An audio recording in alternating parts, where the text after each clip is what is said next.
काय काय मामा? काय नवीन नवीन आलाय काय आज? पहिला कुठं होता सा?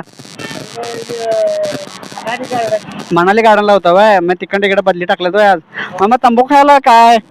तंबाखू खायला जाऊ नका हो मामा, चांगलं नाही तंबाखू. बरोबर आहे की नाही? तंबाखू जाऊन खाई जाऊ नका, चांगलं नाही मामा शरीराला. बरोबर आहे की नाही? पगारच्या दुसरं काय तर खायचं वा. हा हे बघा, हे खाई घ्या माझ्याकडनं घ्या. तंबाखू खाई जाऊन असलं काय तर खायचं वा जरा शरीराला. हे घ्या. होय, तंबाखू खाण्यापेक्षा असलं काय तर खावत जावं जरा. खायचं हो, तंबाखू पेक्षा चांगलं आहे नाही. बरोबर आहे की नाही? हा कसा शरीराला चांगलं नाही. बरोबर आहे की नाही? तंबाखू तुम्हाला सवय लागली आता, त्यापेक्षा शेंगदाणे ते खायचं हवं असं. हा तंबाखू खाई नको, चांगलं नाही तंबाखूला. चालते काय? येऊ काय मामा?